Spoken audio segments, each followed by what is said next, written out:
Quero, antes de tudo, dizer a todos vocês que estão de parabéns por estarem aqui. O México é um dos países mais bonitos do mundo, um dos países que o mundo todo mundo na Colômbia e em todos os lugares do mundo quer conhecer. Vocês são um povo de cultura, uma gente com uma riqueza impressionante, com um país diferente, uma beleza. Mas o melhor do México é o seu povo. E as melhores pessoas do México estão aqui essa noite. Vamos dar um aplauso a todos! Bem, eu quero começar essa noite agradecendo a Deus, porque nos permitiu viver a vida até os dias de hoje, mas principalmente por ter nos dado a oportunidade de viver com esse negócio, porque o colocou na nossa frente e nos deu a oportunidade de vê-lo. Porque vocês que fazem o negócio como nós, sabem que um monte de gente aí fora vê o negócio, estão com ele bem na sua frente, mas não enxergam o que nós vimos. E Deus nos permitiu, a vocês e a nós, ver essa oportunidade. Isso representou uma mudança enorme. Então, obrigada a Deus, obrigada por estarmos aqui, obrigada pelo caminho que percorremos e por enriquecer a nossa vida com gente maravilhosa como vocês. E um agradecimento super especial a um dos melhores seres humanos que eu conheço, que conhecemos e que admiramos, que amamos. Um homem que é um exemplo impressionante para todos nós. Um homem que nos ilumina e, apesar de suas imensas conquistas dentro e fora do negócio, sempre vai iluminando o nosso caminho, dizendo que podemos esticar e crescer um pouco mais. Obrigada, Tim Foley, por ser quem é e por estar com todos nós. Te amamos muito. E tem um casal que significou muito na nossa vida. Sei que quando a gente começa a crescer e ter consciência, como humano, quer melhorar, mas às vezes não sabemos qual é o modelo ou quer ser melhor. Mas quando o tempo vai passando, percebemos que ter sucesso e que melhorar na vida é muito mais do que isso. E às vezes não achamos o modelo que queremos seguir. E nos sentimos abençoados, porque aqui, nesse negócio, conhecemos um casal maravilhoso. Um dia escutei essa frase e decorei, porque sabia que um dia ia poder usá-la no palco como diamante para eles. É que no mundo há dois tipos de pessoas. Nós, que adoramos Tato e Patsy, e as que não conhecem Tato e Patsy.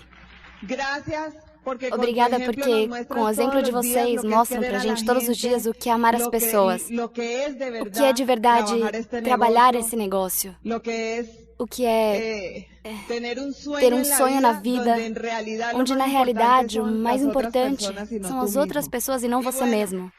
Bom, e essa noite queremos contar um pouquinho do que aconteceu com a gente. Os nossos pais, os de Edgar e os meus, são de uma cidadezinha cerca de 1 hora de Bogotá chamada Cáqueza. Nos conhecemos lá. Nós dois somos engenheiros químicos. Quando nos conhecemos, éramos estudantes. Edgar de uma universidade e eu de outra. Foi coincidência. Não conquistei ele na universidade, como vocês podem estar imaginando. Nos conhecemos lá em Cáqueza, na cidade dos nossos pais. Edgar estava acabando o curso e eu estava na metade ainda. E acho que, desde que nos conhecemos, percebemos que havia algo especial. Acho que no mundo não tem um homem melhor para mim do que o que está hoje ao meu lado. E começamos a namorar. Edgar se formou na universidade e começou a trabalhar em uma multinacional, em uma petrolífera muito grande, já como engenheiro. E eu ainda estava na universidade e transferiram ele para Barranquilla, uma cidade que fica como 18 horas de estrada de Bogotá, ou uns $300 de distância, mais ou menos, que é o preço da passagem aérea. E namoramos uns 2 anos, mas morando longe. Estava terminando o curso, e se alguém já passou por isso, sei que quando passamos por isso é horrível. Mas eu acho que foi a melhor garantia de que estávamos tomando a decisão certa. Foram 2 anos testando se era a pessoa certa ou não. Depois de 2 anos, também me formei na universidade e Edgar, que é engenheiro numérico, começou a fazer as contas e disse: é mais econômico levá-la para Barranquilla do que continuar assim. Porque praticamente a cada 8 ou 15 dias ele viajava para Bogotá. Nessa época não tinha nada de internet, então se comunicar era caríssimo. E sabem como são os namorados, né? Pelo menos 1 hora no telefone. Então tudo que ganhava no primeiro emprego como engenheiro, gastava com telefone e passagens aéreas. Aí ele fez as contas rapidamente e disse: vamos nos casar logo. E começamos a nossa vida como casal em Barranquilla. Mas eu quero contar um pouco como foi quando eu comecei. Comecei a estudar engenharia química, porque acho que Deus colocou isso no meu caminho.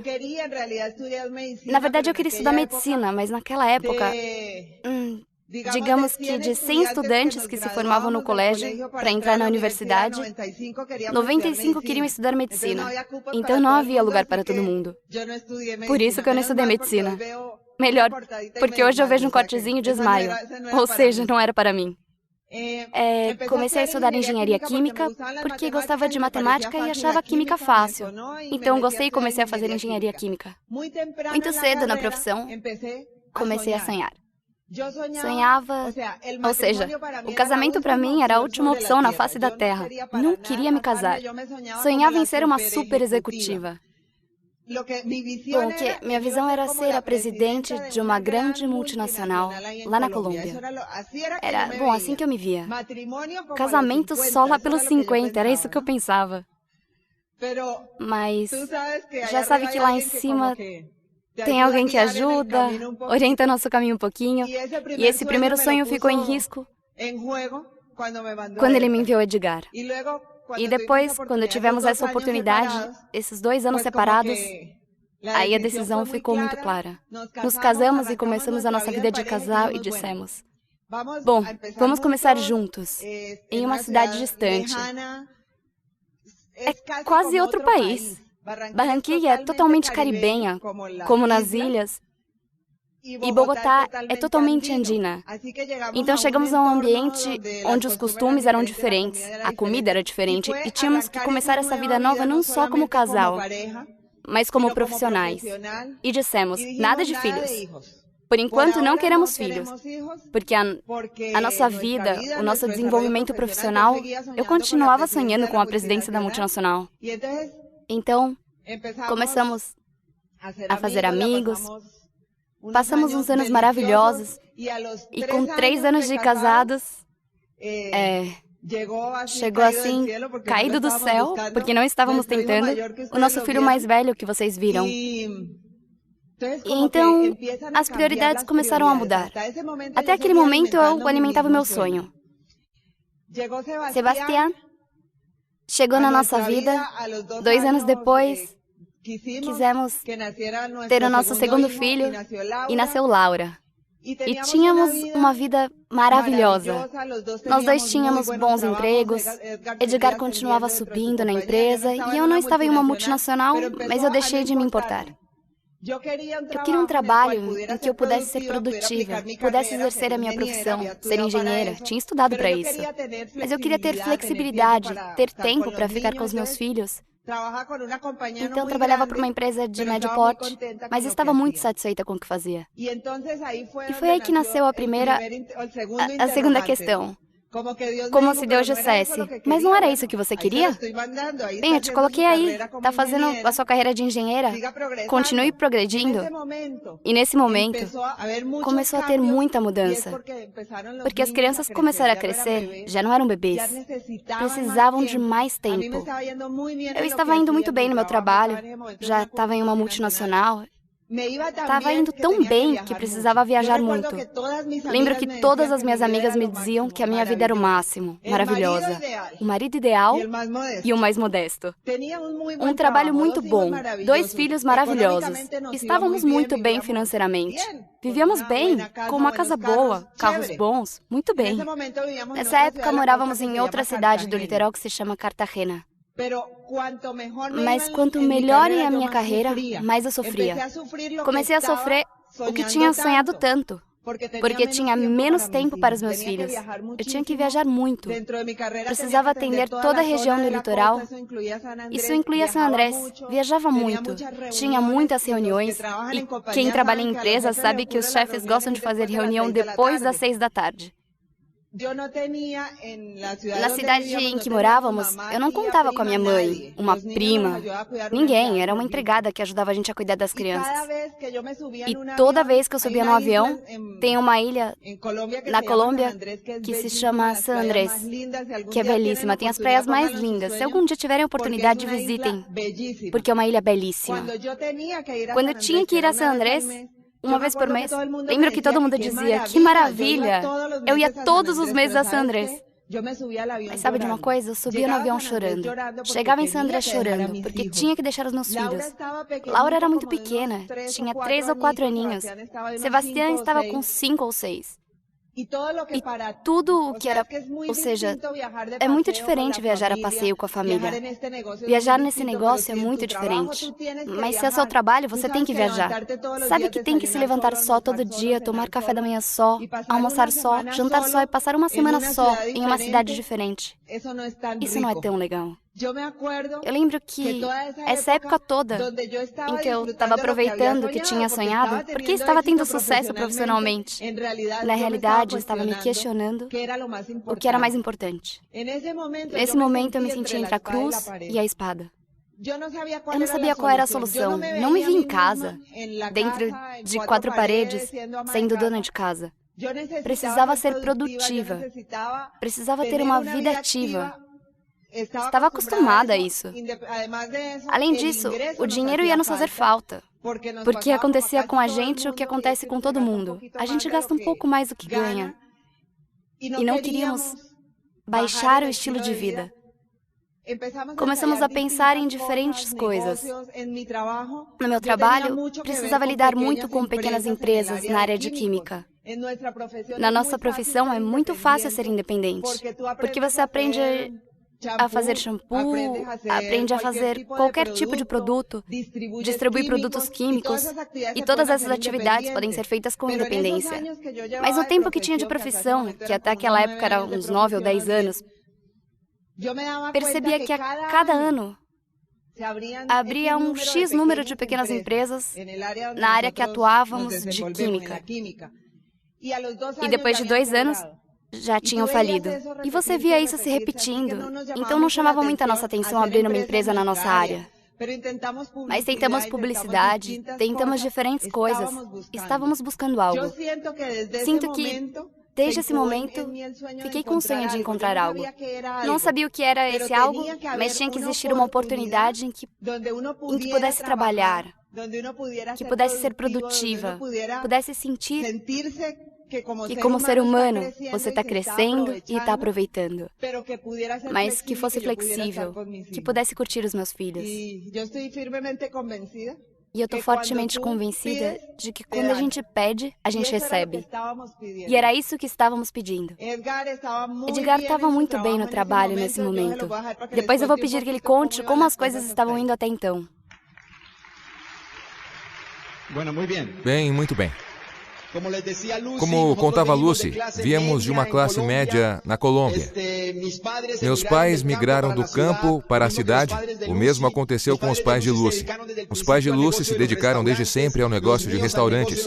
Os meus ao negócio de sapatos e mais tarde também ao de restaurantes.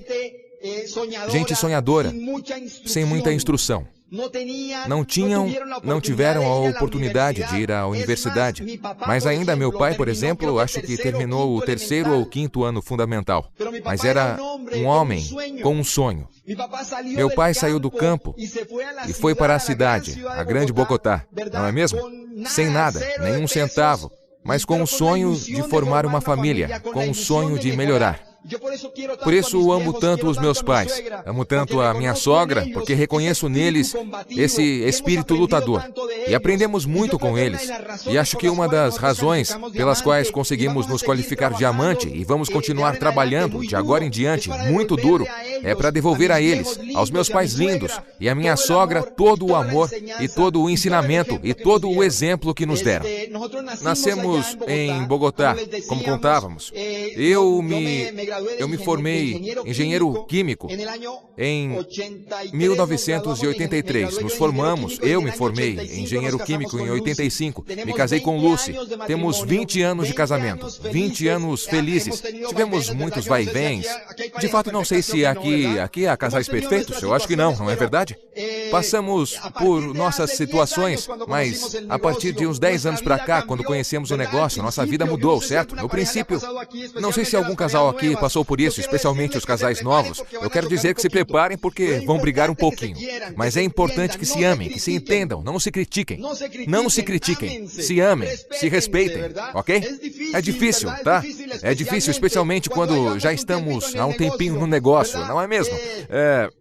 Eu não sei. Eu vou contar algo, eu posso? Ok. Eu não sei se aconteceu com algum dos senhores, falando com os homens, ok? Falando com os casados. Às vezes a mulher diz algo que você meio que... Já aconteceu com vocês? Pois aqui no negócio vão ter mais isso, me entendem? Mas aqui nós aprendemos a melhorar. Aprendemos a ser melhores, de verdade. Lucy contou um pouco sobre como ela era antes. Eu vou contar umas coisinhas sobre como eu era antes. Era uma pessoa um pouco metida. Não sei como dizem no México sobre as pessoas que se acham, melhor dizendo, pensam que são o último biscoito do pacote. Como dizem aqui? Convencido. Ok, eu era meio convencido, tá? Melhor dizendo, muito convencido. Um pouco irritável, não muito paciente. Uma pessoa que na universidade tinha tido ótimas notas, no colégio também. Entrei para a ESO colombiana. Eu me sentia... Na Colômbia dizemos o chacho, o bonzão. Não sei se existe essa palavra aqui, o chacho. O caso é que tinha esse temperamento. E eu era assim, ok? Escutava pouco. Eu lembro quando nos casamos, saímos da igreja e o Luizinho, meu sogro, que nunca se meteu em nada, uma pessoa fantástica. Bem, hoje ele está no céu e de lá é o nosso torcedor número 1. Eu lembro que esse dia saímos da igreja e ele disse, venham, eu quero dizer algo. Lucy, você é uma pessoa de natureza difícil. Edgar, estou te conhecendo e sei que tem uma natureza difícil. Vão ter que fazer alguma coisa para conviverem bem, ok? Então, descemos do carro. Claro que eu não gostei disso. Quando descemos do carro, eu disse para Lucy, o que tem de errado com seu pai? Me diz o que é. Eu era esse tipo de pessoa, entendem? Eu era assim. A história é que, senhores, eu comecei a trabalhar, chegaram os filhos, como a Luz contou, e a minha carreira profissional ia de vento em popa, ia super bem. Eu comecei trabalhando em Barranquilla, trabalhava na área de vendas, depois trabalhei na área de assistência técnica, em uma mina gigantesca, na Guajira colombiana, que se chama El Cerejón. Eu trabalhava lá, e enfim, a coisa ia muito bem, economicamente muito bem. A cada 6 meses aumentavam o meu salário, a coisa ia às mil maravilhas, ok? Tudo fantástico. E no ano de 95, aconteceu algo que mudou radicalmente a nossa situação. 2 coisas fundamentais, ok? Uma, começou a haver uma grande insatisfação entre nós como casal, porque apesar de estarmos bem economicamente, apesar de termos 2 carros, temos ainda um apartamento aqui, um apartamento lá, no entanto, tudo isso era graças às empresas, como se chama? Financiadoras. E eu era doutor, na Colômbia, não sei aqui, mas na Colômbia chamamos todo mundo de doutor, ok? São os doutores. Então, eu era o doutor, assim chamavam. Eu era o doutor. Então, apesar de todas essas situações, começamos a ter uma grande insatisfação por causa da situação das crianças. Não sei se alguém aqui pode se identificar um pouco com a gente, mas nada vale a pena na vida se a gente nem vê os filhos, tá? Então a gente Eu vivia trancado na fábrica. Era gerente na fábrica de óleos. A Lucy trabalhava, viajava, e os baixinhos dizemos na Colômbia, eu não sei como dizem aqui, as crianças, os pequenos, os pequenos, nas mãos de uma empregada. Já estavam com problemas no colégio e problemas de comportamento. Isso não era vida, tá? Então, a gente estava nessa luta contra o mundo. Dizíamos, mas o que é isso? E aconteceram duas coisas na empresa que me derrubaram, entendem? Me derrubaram lá do céu onde eu estava. Uma. Em 95, meu pai e minha mãe saíram de Cartagena para Bogotá. Eu era gerente da fábrica. Tinha tudo sob controle. É o que eu suponho, né? Eu tinha tudo sob controle. Na Semana Santa, no ano de 95, eu liguei para o meu chefe, umas 2 semanas antes, e eu disse, chefe, meus pais estão vindo para cá, eu quero te pedir 4 dias de folga para ficar com eles. E meu chefe negou. Sem nenhuma razão. Ou seja, estava tudo encaminhado, entende? E isso me deu uma raiva. Me causou uma dor tão grande, queridos. Ver meus pais, meu pai e minha mãe, jogados lá em casa. E eu tendo que ir trabalhar sem poder dar atenção a eles. E pensei, mas o que é isso? E em 96, no começo de 96, o Dr. Moura, que tinha aumento de salário a cada 6 meses, ficou sem aumento de salário. Não aumentaram o meu salário. Então, foram essas duas coisas que me obrigaram a refletir. E então, não sei se alguém aqui já trabalhou no mundo corporativo. Alguém aqui já foi empregado? Levanta a mão quem já foi empregado, para a gente ver. Nossa, acho que todo mundo, né? Eu não sei se já aconteceu com alguém aqui, mas nas empresas tem uma coisa que se chama o limite. Eu tinha chegado ao meu limite. Não podia subir mais.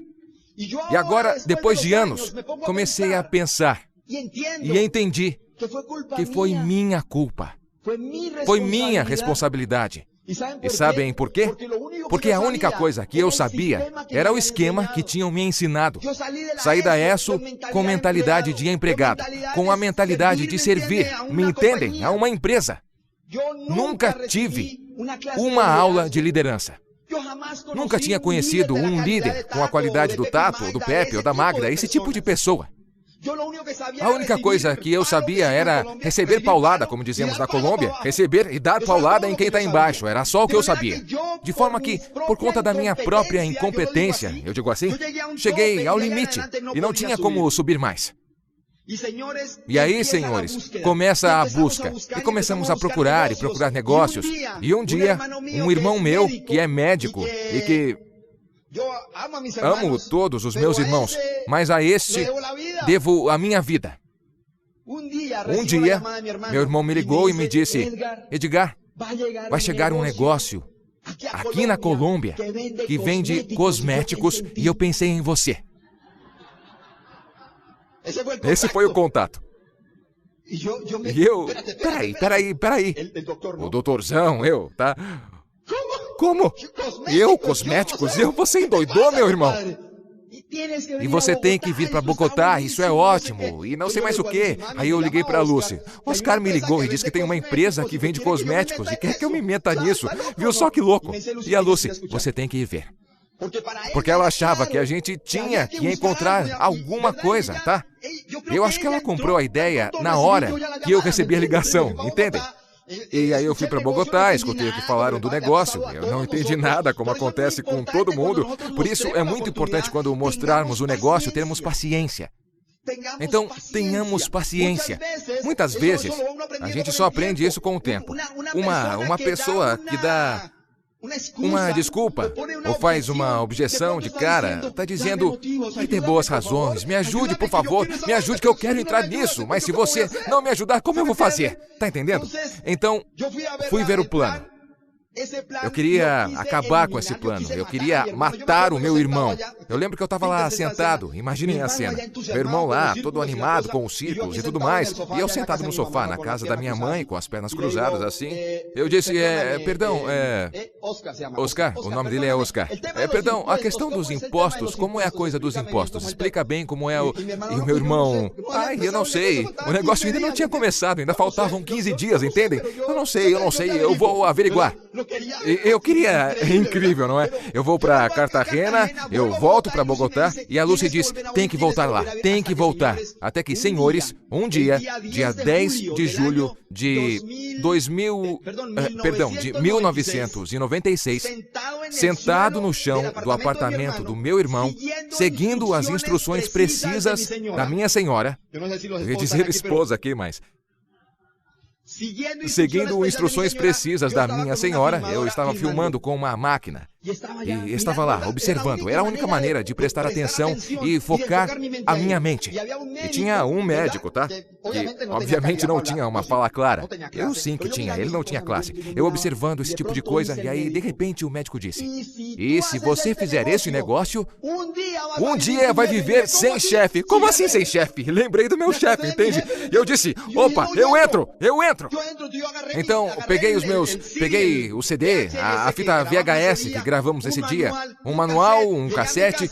Cheguei em casa às 1h30 da manhã de Cartagena, acordei a Lucy e disse, meu amor, ficamos milionários, isso é espetacular. Ela se levantou, colocamos a fita e começamos a trabalhar no dia seguinte. No dia seguinte, começamos a apresentar o negócio. Se houver pessoas novas aqui, que é o que deve haver aqui, muitas pessoas novas, eu digo a todas as pessoas novas, sabem de uma coisa, senhores? Comecem a trabalhar hoje mesmo, não amanhã, ok? Comecem a trabalhar já. Nós começamos a trabalhar na hora. E por que começamos a trabalhar imediatamente? Senhores, porque para nós era urgente. Eu queria eliminar o chefe da minha vida, me entendem? Eu e a Lucy queria ficar em casa. A questão é que nós dois começamos a trabalhar por um sonho. E, senhores novos, amigo novo, casais de amigos novos aqui, identifiquem hoje à noite uma razão pela qual lutar. Podem ser seus filhos no palco, como os meus, que esse dia foi um dos dias mais lindos da minha vida. Foi um dos mais emocionantes. Ver os meus filhos aí. Eu sonhei com isso por anos. Eu dizia para Laura a cada segundo, eu dizia, filha, você vai estar lá com um vestidinho rosa, e você vai estar lá, eu dizia para o Juan, com um smoking. Eu imaginava ele com o cabelo curto, mas não deu, ele tem a vontade dele. Eu quis impedir que ele subisse com o cabelo comprido, mas não pude fazer nada. Além do mais, meu garoto estava lindo. E começamos a trabalhar com muito entusiasmo, com muita força. Começamos a construir o negócio, e viajávamos entre Cartagena e Barranquilla, Cartagena e Santa Marta, são 3, 4 horas de ida, e a gente voltava. Eu ia deitar à 1 da manhã, 2 da manhã e 5 da manhã eu estava em pé, colocando os CDs, não eram CDs, eram fitas no carro, ok? Eu trabalhava de onde eu morava até chegar na fábrica, era 1 hora. Eram pelo menos 2 fitas. Antes de começar o negócio, a única coisa que a gente ouvia eram as notícias. Se identificam comigo? Na Colômbia, as notícias não são tão positivas, entendem? E nessa época, era uma época de conflito duríssimo, uma coisa muito feia. E eu parei de ouvir essas notícias. Meu irmão disse, olha, se você parar de ver televisão, vai poder fazer este negócio, porque essa hora que você fica vendo TV é tempo perdido. E eu dizia, sim, tem razão, tem lógica. Tem lógica. E começamos a ouvir as fitas, começamos a receber o apoio dos nossos patrocinadores, ok? E o negócio começou a funcionar. Essas viagens à noite, eu lembro que eu recebia ligações da minha mãe dizendo, meu filho, vão te assaltar, vai acabar pegando no sono, cuidado com o que você está fazendo. Sabem de uma coisa? Eu não escutava nada. A única coisa que eu sonhava, meus amigos, era em um dia ver a Lúcia esperando as crianças às 4 da tarde, quando chegavam do colégio. Era a única coisa que a gente tinha aqui, entendem? A única coisa que a gente tinha aqui, entre uma coisa e outra. E por isso trabalhamos, e por isso começamos a construir o negócio com tanto entusiasmo. Eu recomendo a todos que encontrem o seu sonho, que trabalhem e que foquem nele. Tem um senhor que se chama Camilo Cruz. O Camilo já veio aqui? Um colombiano que é o orgulho do meu país. É o orgulho do meu país, o Camilo. O Camilo, uma vez, em uma convenção em Bogotá, eu não sei se aqui também, falou da formação reticular ascendente. Já veio alguma vez aqui? A formação reticular ascendente é uma coisa que a gente tem, eu não sei onde, aqui dentro, debaixo disso aqui, entendem? Embaixo do resto de cabelo que eu tenho aqui. Aqui dentro, a gente tem uma coisa bem pequena, segundo ele, eu não tenho nem ideia, que chamam de formação reticular ascendente. E o que é isso? É uma coisa que ajuda a gente a focar quando temos um objetivo, me entendem? Então, ele dá um exemplo. Por exemplo, tem um casal e a mulher está grávida. E aí vão para a rua e vem um monte de gente grávida. Né? Existe, não é? E eu estava falando com a Lucy hoje. Eu vou falar um pouquinho. Temos uma brincadeira meio boba na Colômbia. É uma brincadeira, eu vou contar. Meus filhos inventaram uma brincadeira quando estamos no carro e vemos um Fusca, um Volkswagen. O primeiro que o vir bate no outro e diz vermelho, tá? Então a gente ouve isso e também começa a brincar. Me entendem? Então é azul. E é isso, a gente curte e fica com os cabelos em pó. E aí eu cheguei no México e a Lucy disse, aqui não vamos brincar. Aqui não podemos brincar. Ou seja, assunto encerrado, não insisto mais, como dizemos na Colômbia. Porque aqui está cheio deles. Sabe de uma coisa? Se eu não jogasse essa brincadeira, eu não teria percebido um monte de Volkswagen que tem aqui no México. Isso é o que acontece quando a gente tem uma meta e um sonho aqui dentro, entendem? Ou seja, quando a gente tem uma coisa que não deixa a gente dormir. Nas fases em que estamos crescendo no negócio, esse é o estado de ânimo, percebem? Às 3 da manhã, a gente acorda e, opa, não liguei para fulano, não sei o que lá, e não consegue nem dormir, não dorme e emagrece. Eu tenho que emagrecer mais. E o que precisa? A gente precisa estar nesse estado de excitação. Porque estava na batalha. Entendem? Então começamos a trabalhar com tanto entusiasmo e aconteceu uma das coisas mais lindas da nossa história, que foi a nossa primeira convenção. Eu quero que a Lucy conte para vocês. Bom, quero contar um pouco antes. Vocês viram a parte do vídeo que Tato fez a gente rir muito na Colômbia, quando assistiu ao vídeo de Diamante? O que vocês viram agora? Na parte final, bom, mais para o final em que o Edgar, em um momento, aparece a data 20 de julho, 19 de julho do ano de 96, faltava cerca de uma semana para a abertura oficial do negócio na Colômbia. Como a gente era muito metido, imaginem, empresa internacional. A gente achava que isso de apresentar o negócio em uma lousa, que isso era totalmente ridículo. Então a gente, por conta própria, criou uma apresentação em PowerPoint muito elegante. E o pessoal de Bogotá, ou seja, todos os nossos amigos, colegas de faculdade, família, todos moram em Bogotá e nós dois em Cartagena. E a gente achava inconcebível ir apresentar aos nossos amigos usando esse disquinho e essa lousinha. Então decidimos gravar um vídeo nessa época. Animadíssimos estávamos no negócio havia uma semana e já pensávamos que sabíamos mais que todo mundo. As crianças eram pequenas, deixamos elas dentro do quarto, vendo televisão. E Edgar começou a apresentar o plano para mandá-lo em vídeo VHS para Bogotá, para a família e os amigos. Então a gente estava procurando coisas para usar no vídeo de Diamantes, informações antigas, vídeos. E um irmão meu, que já fez o negócio, tinha esse vídeo que a gente tinha enviado para ele e que o objetivo do vídeo era apresentar o plano para ele. Bom, para a família inteira, mas ele guardou esse vídeo e nos deu. Ficou lá guardado. Isso faz uns 3 anos. Quando íamos começar a fazer o vídeo de Diamantes, começamos a olhar pensando o que poderíamos incluir no vídeo quando encontramos essa joia que vocês viram aí. Quando vimos o vídeo para ver o que servia, acharam uma imagem para o nosso vídeo de Diamantes e vimos Edgar falando as coisas que vocês ouviram, que não tinha visto nem sequer o contrato, que não tinha visto os produtos, que não sabíamos nada do negócio, mas ele já estava firmemente convencido de que estava aí o futuro da família. Dissemos, isso vale ouro. Nem sabíamos que isso estava aí. Isso foi antes de começar o negócio.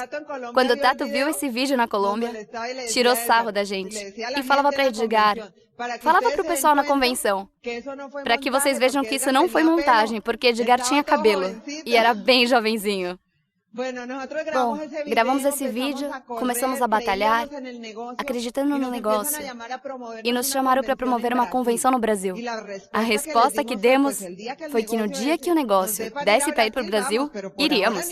Mas nesse momento nem pensar. Mas veio até Cartagena uma pessoa do negócio que nos apoiou muito no começo.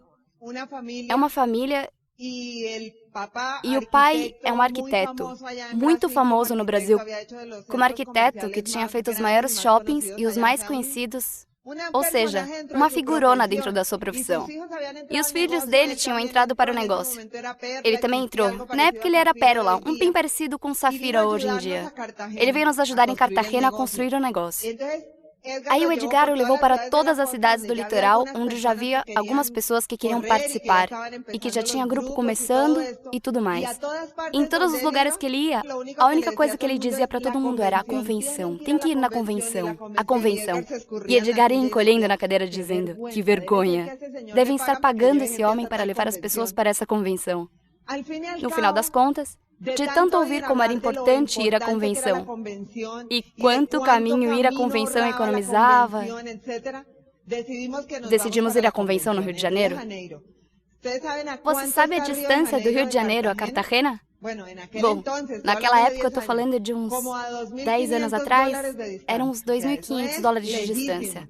Ou seja, era longe demais. E a gente não tinha $2.500 de jeito nenhum. Isso era por pessoa. Nessa época, ligaram para Edgar dos Estados Unidos. Iam vir fazer uma auditoria justamente nesse fim de semana. Aí acabei tendo que me sacrificar e fui para o Rio de Janeiro sozinha. Cheguei lá com um grupo do pessoal aqui e imaginei que existissem uns 50 colombianos que já conheciam o negócio ou algo assim. O negócio era muito recente na Colômbia. Tinha começado havia um mês mais ou menos. Quando de repente chegamos a um pavilhão, um lugar imenso, um pavilhão dos esportes. E tinha uma ala especial reservada para os colombianos, porque era o mercado mais novo. Éramos como as crianças do negócio. Aí, de repente, eu vi e havia umas 700 pessoas, todas colombianas. Começou a me dar um arrepio, porque o que eu achava é que todo esse mundaréu de gente ia chegar na Colômbia e ia conquistar todo o meu pessoal. Eu tinha que correr, tentar chegar na frente deles. Ai, me deu uma ansiedade. Eu não me lembro muito bem dessa convenção. Era uma luta interna. Havia umas expressões, uma forma de falar que eu não conhecia. E para piorar, era no Brasil. Aí os palestrantes falavam inglês. No palco traduziam para o português. E tinha uma cabine em que fazia uma tradução ao espanhol que a gente ouvia no fone de ouvido. Aí quando tinha uma piada e todo mundo ria, os colombianos ficavam sérios e 10 minutos depois a gente ria. Ou seja, era uma luta. Além disso, o português é parecido, aí a gente não sabia no que prestar atenção, se ouvia isso, aquilo ou aquilo outro. Ainda por cima, o lugar era diferente, achava esquisito tudo que diziam.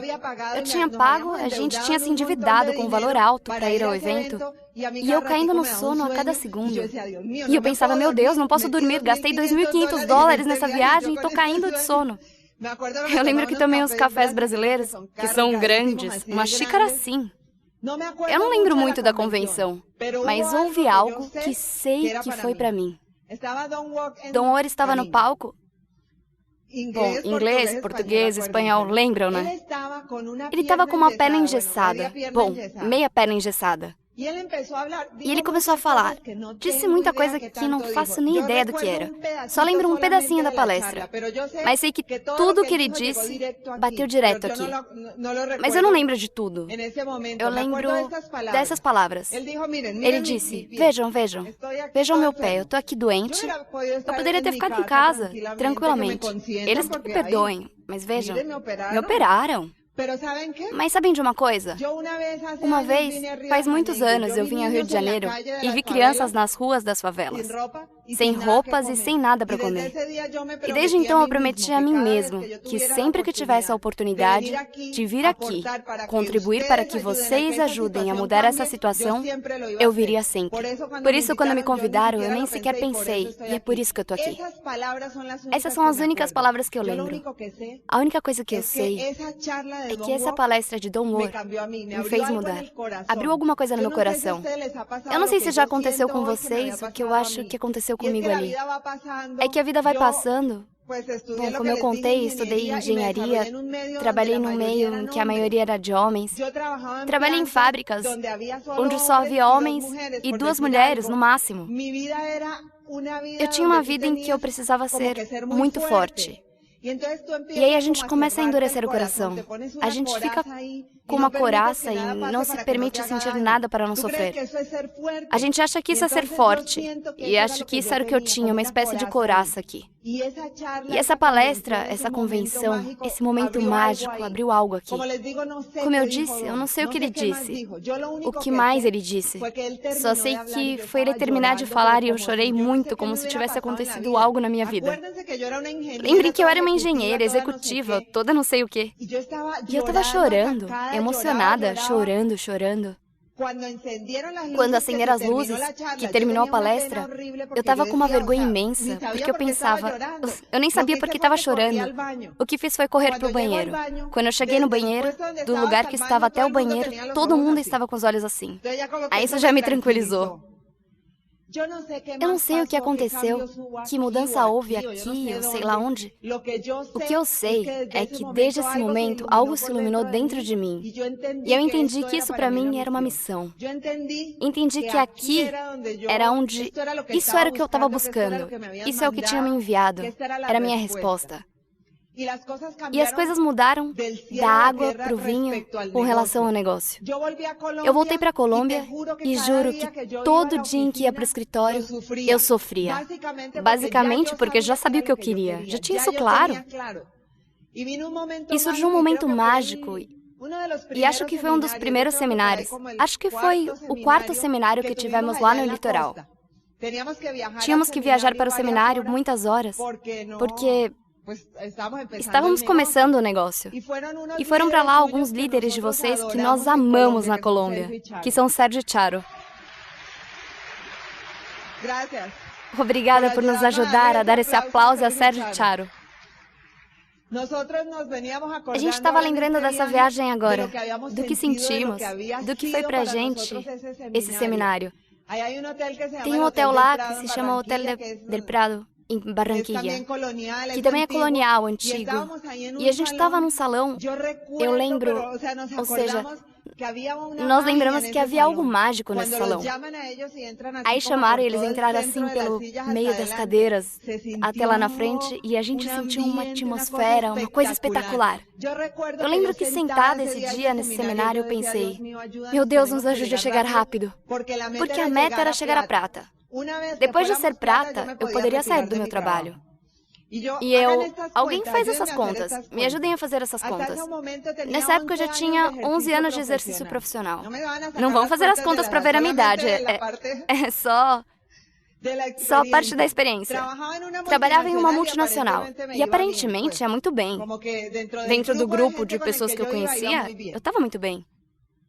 E esse negócio, em 7 anos, 7 meses de trabalho nesse negócio de sabãozinho, que era visto como um negocinho. Em 7 meses, ele nos deu a oportunidade de ganhar mais dinheiro do que eu ganhava numa multinacional. Então, 7 meses e nos libertamos. Bom, eu me libertei. Eu lembro muito. Esses 7 meses foram trabalhados com todo o amor do mundo, com todo o foco. Lembro perfeitamente que o Edgar chegava do trabalho. Eu chegava um pouquinho mais cedo e a gente já deixava os sanduíches prontos. A gente subia no carro e dirigia. Saía dirigindo pelas estradas. Lembro de voltarmos às 2, 3 da manhã, Edgar dormindo e eu dirigindo ao contrário, ouvindo os áudios. Esse era o alimento, isso era o que nos mantinha vivos, felizes. E nos dava a certeza, como disse Edgar no vídeo, de saber que era possível, que íamos conseguir, que se tinha gente que tinha conseguido, a gente também podia. Eu lembro que os áudios que a gente mais gostava, e não estou falando, digo de coração, e não porque estamos aqui, era dos mexicanos. Eram os nossos ídolos. A gente ouvia um áudio de Tim Foley e eu imaginávamos tão distante, longe. Víamos nas convenções Tato e Patsy e os víamos tão inalcançáveis. E um sonho era um dia ser amigo deles. Um dia poder nos sentar com eles, que eles soubessem quem eram Edgar e Lucy. Sabem o quê? Todos os seus sonhos vão virar realidade. Hoje, para nós, essa amizade é o mais valioso que temos. E essa convenção foi indispensável. Aprendemos a trabalhar com as ferramentas. Começamos um pouquinho antes das convenções a entender por que era importante ser duplicável. Apresentar a oportunidade da mesma maneira que todos os demais, isso atrasou muito o nosso crescimento. Muita gente que entrou no negócio com muito entusiasmo, no começo se qualificou muito antes e a gente ficou estagnado entre os 9, 12, 9, 12, 6, 9, 12, até que conseguimos entender que é na simplicidade que está a mágica. Era em ser duplicável, compreensível, que quanto menos a gente complicasse, melhor. Quanto mais emoção puséssemos, mais funcionaria, e foi assim. E chegou a primeira viagem de liderança, que para nós foi mágica, a Disney. E as viagens para a Disney quase sempre são com as crianças. Assim foi a primeira viagem que fizemos com as crianças, já estando no negócio. Nos sentíamos inseguros. Nossa, era como se estivéssemos rodeados pelo jet set. Chegamos lá e vimos todo mundo que tínhamos visto na revista, ouvido nos áudios, e pedíamos para fazer fotos e autógrafos, e nos emocionávamos com todo mundo. Vimos que eram de carne e osso. Eram iguaizinhos a nós e a vocês. Isso ajudou muito a reforçar a nossa certeza e sentir que íamos conseguir. Essa viagem foi maravilhosa. Nessa viagem eu senti algo que nunca tinha sentido. É que na Colômbia, muita gente viaja, mas nunca na vida subiu num avião. E estávamos nesse avião. A gente já tinha ido à Disney. As crianças já conheciam algumas coisas e tinham viajado muito, porque morávamos longe de casa, ou seja, íamos muito visitar o pessoal em Bogotá. E por isso, desde pequenas, as crianças viajavam de avião. E já tinham tido a oportunidade de ir à Disney. Mas dentro desse avião, tinha um monte de família que nunca tinham subido num avião. E o prazer de ver essas crianças felizes, as outras crianças. Que emocionante! Eu lembro do ônibus se aproximando do Complexo Disney, que é um complexo muito grande. Parece uma cidade, tem muitos hotéis, parques. Mas quando a gente entra no complexo, tem uma entrada monumental com o Mickey. E aí já começa a ter os personagens. Quando as crianças viram o Mickey, não as nossas. Quando o pessoal do ônibus de quem estou falando, mais de 60% eram crianças que nunca tinham subido num avião e estavam realizando o sonho de ir à Disney. Quando isso aconteceu, o motorista do ônibus teve que parar, porque essas crianças ficaram loucas. Todo mundo gritando Mickey. Teve que parar para que elas tirassem fotos de tanta emoção. Foi a primeira vez na vida que eu senti que valia a pena encher o coração com a alegria de outras pessoas. Foi a primeira vez que senti que Deus me deu a oportunidade de entender que esse negócio era muito mais do que dinheiro. Era muito mais que ganhar dinheiro para sua casa. Era gerar alegria para outras pessoas e esperança para outras pessoas. Eu não conhecia ninguém dessas pessoas, mas eu senti o que eles estavam sentindo. E veio uma etapa de crescimento. O negócio começou na Venezuela, fomos abrir na Venezuela. Nessa época eu já não trabalhava, eu já não tinha um emprego e pude ir para a Venezuela. E foi um aprendizado incrível. Eu lembro de enfrentar os medos. Ir a um país onde nunca tinha ido, em que eu não conhecia ninguém, a única coisa que eu tinha era um papel com nomes anotados. Chegar em cidades onde nem sabia onde ia dormir. Viajando dentro de um ônibus durante horas e horas em lugares desconhecidos. Enfrentando esses medos, mas tendo a certeza de que estava levando algo que valia a pena para todo mundo que morava nessas cidades. E não importava nada. Essas viagens não me machucavam como as que eu fazia quando estava trabalhando. As crianças ficavam e isso me doía. Eu sei que todo mundo sente isso. E às vezes as crianças também colocam as suas vontades e não gostam que a gente viaje. Mas eu tinha certeza de que eu estava deixando elas em nome de um futuro melhor para elas mesmas. E o negócio começou a crescer e começamos a trabalhar. E chegamos a Safira e chegamos à Esmeralda. Demoramos 5 anos para chegar à Esmeralda. E eu sinto que o problema foi que nos acomodamos muito em Platina e Safira. Porque Edgar continuava trabalhando. E a gente tinha o salário de Edgar, que era muito bom. Tinha o dinheiro do negócio, que era muito bom também. E nos acomodamos um pouco.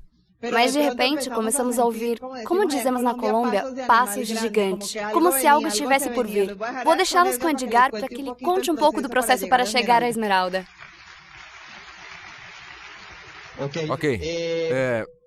Basicamente, o caminho até Esmeralda foi igual ao caminho até Prata e foi voltar a focar a cabeça nos Volkswagens. Tá? Lembrem do exemplo do Volkswagen. Eu acho que vale a pena. Não é ruim, não é. Foi voltar a focar nos nossos sonhos, no que queríamos. Batalhamos para ser prata, para que a Lucy saísse do emprego. Batalhamos para ser Esmeralda, porque iam me demitir. Porque eu já sentia nos corredores da ESSO, o murmurinho. Olha, vão demitir um monte de gente. Era a fusão da Exxon e da Mobil. Não sei se escutaram falar dessa fusão aqui. Ah, essas fusões de empresas aqui também, não é? Todos os dias, não é? Em Bogotá, na Colômbia, os empregos estão acabando. Aqui também? É sério? Façam um negócio, queridos! Não percam tempo, tá? Então eu comecei a sentir que iam me demitir. E batalhamos e nos qualificamos à Esmeralda. Tá? E começou uma nova etapa na nossa vida. Mudamos de Cartagena para Bogotá. E tudo começou bem, ok? Ser Esmeralda não é a pior coisa que pode nos acontecer, entendem? A gente vive muito bem, entra um dinheiro e em 2000 me demitiram. No ano de 2000 me chamaram e disseram, Edgar, você é uma pessoa excelente. Gostamos muito de você, mas não queremos mais você aqui. Tchau. Deram meu dinheirinho e rua. Mas nós já tínhamos construído o negócio rumo à Esmeralda. A partir do ano 2000, não voltei mais a ver o meu chefe. Meu chefe continuou trabalhando na ESSO. Meu chefe continuou subindo. 2 anos atrás, teve um ataque cardíaco horrível, de tanto estresse. A empresa, que tinha 4.000 pessoas quando eu comecei, no ano de 83, encolheu na Colômbia para 120 naquela época. E eu acho que vai diminuir ainda mais. Agora tudo se chama home office. Em espanhol, home office, como vocês dizem? Como dizem isso? Escritório em casa. Escritório em casa. Já não existe mais escritório, é tudo virtual, é uma coisa impressionante. Então o meu chefe teve um ataque cardíaco. E quando eu soube, eu pensei, incrível. E quando o homem começou a se recuperar, começaram a rebaixá-lo de categoria. Assim como fizeram comigo, certo? Obviamente que ele jamais quis me ouvir falar do negócio, é óbvio. Ele tirava sarro de mim. Assim como 90% dos meus colegas. Todos riam. Todos me mandavam e-mails, piadas, tiração de sarro. A única coisa que eu sabia era que eu tinha que libertar a Lucy do trabalho. Eu não sabia de mais nada. O caso é que, senhores, o meu chefe saiu do trabalho faz 1 mês, 2 meses, com a saúde abalada, dedicada durante 25 ou 30 anos a uma empresa, tá? E com situações difíceis. Então eu saí da ESSO, ficamos morando em Barranquilla por mais 2 anos. Nos mudamos para Bogotá e tínhamos uma vida mais ou menos boa. Continuamos trabalhando no negócio. Jamais nos desconectamos do programa de capacitação. Jamais. Nós cometemos erros, tá? Muitos. Mas nunca nos desconectamos do programa de capacitação. Jamais deixamos de ser os melhores promotores do programa de capacitação. Podemos ter passado por etapas em que não éramos tão ativos, desenvolvendo o negócio. Isso eu tenho que reconhecer aqui diante de todos vocês, porque eu estaria mentindo se eu dissesse que não, que apresentamos 20 planos todos os meses. Isso não é verdade. Mas nunca me afastei do programa de treinamento. Nunca nos desligamos disso. E houve etapas difíceis no nosso negócio, senhores. No ano de 2001, 2002, a nossa linha de patrocínio passou por algumas situações. O negócio começou a diminuir nesse país. Houve diversas situações, não vale a pena mencioná-las. O caso é que a Lucy e eu ficamos em um momento sem um interlocutor, sem uma linha de patrocínio. Não sei se alguém aqui se identifica comigo, mas ficamos nessa situação. E em 2001, apareceu um anjo na nossa vida. Em um momento em que queríamos continuar o trabalho, queríamos continuar crescendo, mas não víamos por onde. Aí apareceram o Tato e a Patsy. Por isso eu digo que é muito importante ter alguém de quem você goste, que respeite e que ame na sua linha de patrocínio. Você precisa ter alguém por quem você dá a vida, entendem? Nós fazemos o que for por esse casal. Porque a gente sabia como fazer o negócio. A gente não precisava de ninguém que dissesse que tinha que apresentar os planos, nem que tinham que ser 20 planos, nem que tinha que ouvir um áudio por dia, nem que tinha que ir aos seminários, nem que tinha que promover as convenções, nem que tinha que trabalhar a profundidade. A gente sabia disso, supostamente. O que a gente precisava era de amor, queridos. E eles apareceram. E eu lembro que o Tim falou com o Lizardi e disse: veja, esse casal de Bogotá que quer trabalhar e que bom que passaram por umas situações, mas querem continuar. E aí o Tato começou a nos ligar. E o Tato começou a nos dar amor. E o Tato começou a nos dar a certeza que a gente tinha perdido. Quando em nenhum momento da vida pensamos em desistir desse negócio. Porque já não tínhamos mais opção, entendem? Eu tenho 47 anos. Na Colômbia, uma pessoa de 40 anos já não serve mais para o mundo do trabalho. Lá em Bogotá, demitem um de 40 e contratam dois de 25, que falam 25 idiomas, falam chinês, mandarim e não sei mais o que, e custa 80% menos. Assim eu não tinha nenhuma expectativa no mundo do trabalho. Fizemos alguns empreendimentos. Eu me meti a abrir umas cabines telefônicas, me meti em negócios de café e não sei mais em quantas coisas, buscando, entendem? Nunca perdi o norte quanto ao meu grupo. Ficamos lá na frente, batalhando. Aí aparece Lizardi na nossa vida. Eu lembro que eu ligava e meio que sentia vergonha, entendem? Eu dizia: este senhor, o que falava a Lúcia, a gente os via tão distantes, ele e o Foley tão inalcançáveis, mas eles perceberam que a gente queria de verdade, ou seja, que a gente queria pra valer, que precisava se qualificar a diamante. E o Lizardi não parava de dizer: olha, eu gosto muito de você, você vai ser diamante, e falava essas coisas e começava a dizer: olha, é que os negócios na República Dominicana estão explodindo e começamos a fazer os negócios crescerem nos Estados Unidos e o seu negócio vai crescer e eu acredito em você, gostamos de você, acreditamos em você, gostamos de você, acreditamos em você. E até que, senhores, este senhor devolveu a minha confiança, a minha autoconfiança em que eu ia conseguir. Por isso eu gosto tanto do Tato e da Patsy, senhores. Por isso é importante que vocês não subestimem esse casal. Eu sei que o Tato e a Patsy vêm muito aqui e às vezes a gente pode pensar: ah, não, e vocês veem os seus esmeraldas e os seus diamantes, pessoas que enfrentaram todas as situações que ocorreram no México. E a gente acha: ah, não, aí de novo. E tem o Pepe e a Magda. Eu sigo o Pepe, eu sigo a Magda. E sigam, entendem? Como pode ser? Essa gente tem um valor incalculável. Essa gente aprendeu a fazer o negócio caindo. Uma das coisas mais lindas que aprendemos neste negócio é a questão da persistência e da perseverança. Não foi fácil para a gente. Mas estamos aqui. Faz uns 2 anos.